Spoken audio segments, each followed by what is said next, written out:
বুড়া হইলে শয়তানও একটা কথা ছিল। ঢাকা আমি 8 বছর আগে চাকরি করতাম, তো এই দোকানে এক মুরব্বী আসতো চা নেওয়ার জন্য। তো যে কোনোভাবে উনি দুষ্টামি করার কারণে পোলাপাইন বা আমরা বলতাম যে বুড়া মানুষ মানুষের সুদা না।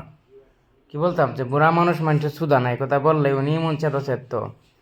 তো এই বিষয়টা বললাম এই জন্য, হেফাজতের যে মুরব্বী কোনো এক মহিবুল্লাহ বাবুনগরী নাকি, হ্যাঁ বুড়ের আগে কইছে যে জামাতরে ভোট দেওয়া হারাম। হ্যাঁ, জামাতরে ভোট দেওয়া হারাম এবং বিএনপির সমাবেশে গিয়া এখন ওনারে, উনি বৃদ্ধ, উনি একজন আলেম, ওনারে গালি দিতেছেন, কিন্তু ওনার কর্মে ওনার যে দুষ্ট, ওই দুষ্টারে বলতেছি মাদার চুদ।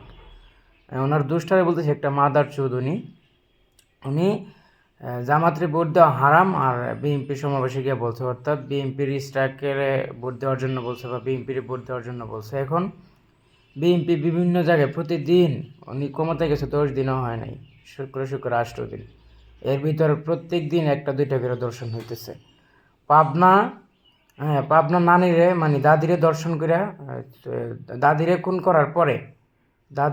করার পরে নাতিকে দর্শন করে মেরে ফেলা হয়েছে। হ্যাঁ, দাদিরে খুন করার পরে নাতনিকে দর্শন করে মেরে ফেলা হয়েছে। তারপরে এক জায়গায় বিয়ের ঠিক হয়েছে, ওইখানে 1 লাখ টাকা চাঁদা চাইছে বিএনপির নেতা। বিয়ে দিব ছেলে পক্ষ মেয়ে পক্ষ, ওইখানে 1 লক্ষ টাকা চাঁদা চাইছে, না দিলে বিয়ে করতে দিবে না।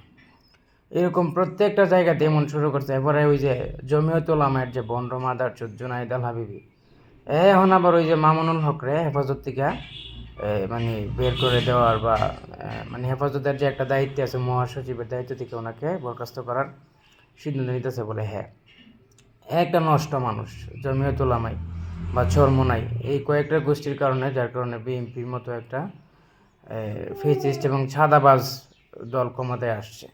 এই যে ফ্যামিলি কার্ডটা করাতে কার লাভ হয়েছে? গ্রামের যে চৌকিদার মেম্বার তাদের লাভ হয়েছে। আগে যে কোনো বয়স্ক ভাতা বা যে কোনো কিছু করাইতে গেলে মেম্বার বা চৌকিদাররা ঘুষ দেওয়া লাগতো।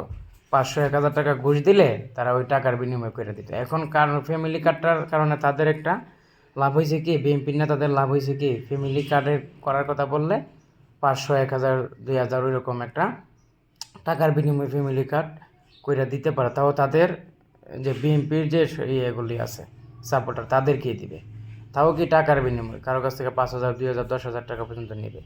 তো এটা একটা বাটপাড়ি শুরু হয়েছে। তো জামাতরে যারা ভোট দিতে হারাম বলছিল, তারা এখন যে দেশে যে খুন খারাপি হইতেছে, দর্শন হইতেছে, এই সব খুন খারাপির দায়ভার তাদের নেওয়া উচিত এবং তাদের জুতার মালা তাদের গলায় দেওয়া উচিত এবং তাদের মেয়ে বোন বাগ্নি যারা আছে তাদেরকে যদি দর্শন করতো তাহলে আমরা খুশি হইতাম। তবে করবে, এই সিরিয়ালে তারাও পড়বে, কারণ দর্শন যারা করে, হ্যাঁ যারা দর্শন করে তারা কার কী লাগে, মেয়েটা কার কী হয়, আত্মীয় স্বজন, ওইসব জেনে বুঝে করে না। ভিডিওটি শেয়ার করবেন আর এইসব হারামখোরদের কাছ থেকে বিরত থাকবেন। জামায়াতে ইসলাম জিন্দাবাদ।